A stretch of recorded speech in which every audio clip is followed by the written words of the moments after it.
अजा एकादशी व्रत कथा। श्री कृष्ण ने कहा, हे कुंती पुत्र, भाद्रव माह के कृष्ण पक्ष की एकादशी को अजा एकादशी कहते हैं।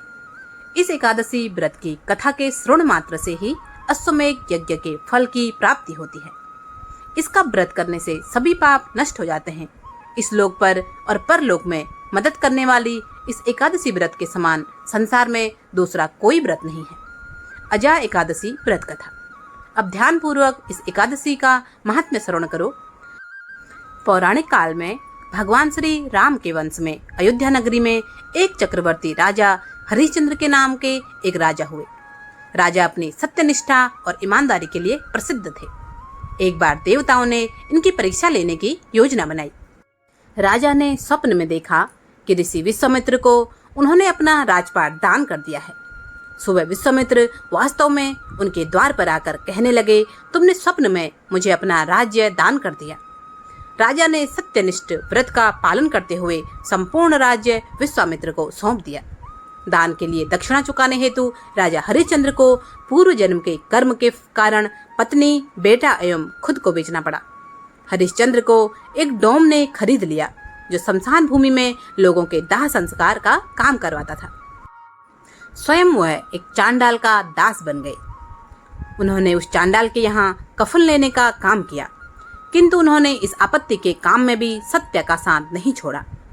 जब इसी प्रकार उन्हें कई वर्ष बीत गए तो उन्होंने अपने इस नीच कर्म पर उन्हें बड़ा दुख हुआ और वह इससे मुक्त होने का उपाय खोजने लगे। वह सदैव इसी चिंता में रहने लगे कि मैं क्या करूं, किस प्रकार इस नीच कर्म से मुक्ति पाऊं।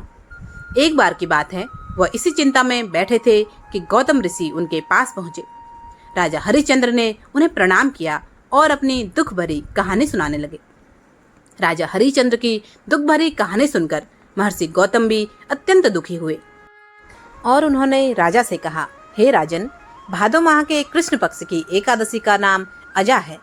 तुम उसी एकादशी का विधान पूर्वक व्रत करो तथा रात्रि को जागरण करो। इससे तुम्हारे सभी पाप नष्ट हो जाएंगे। महर्षि गौतम इतना कहकर आलोप हो गए। अजा नाम की एकादशी आने पर राजा हरिश्चंद्र ने महर्षि के कहे अनुसार विधान पूर्वक उपवास तथा रात्रि जागरण किया। इस व्रत के प्रभाव से राजा के सभी पाप नष्ट हो गए। उस समय स्वर्ग में नगाड़े बजने लगे तथा पुष्पों की वर्षा होने लगी। उन्होंने अपने सामने ब्रह्मा, विष्णु, महेश तथा देवेंद्र आदि देवताओं को खड़ा पाया। उन्होंने अपने मृतक पुत्र को जीवित तथा अपनी पत्नी को राजसी वस्त्र तथा आभूषणों से परिपूर्ण देखा। व्रत के प्रभाव से राजा को पुनः अपने राज्य की प्राप्ति हुई। वास्तव में एक ऋषि ने राजा की परीक्षा लेने के लिए यह सब कौतुक किया था, परंतु अजा एकादशी के व्रत के प्रभाव से ऋषि द्वारा रची गई सारी माया समाप्त हो गई और अंत समय में हरिश्चंद्र अपने परिवार सहित स्वर्गलोक को गए। हे राजन, यह सब अजा एकादशी के व्रत का प्रभाव था। जो मनुष्य इस उपवास को विधान पूर्वक करते हैं तथा रात्रि जागरण करते हैं, उनके सभी पाप नष्ट हो जाते हैं और अंत में वे स्वर्ग को प्राप्त होते हैं।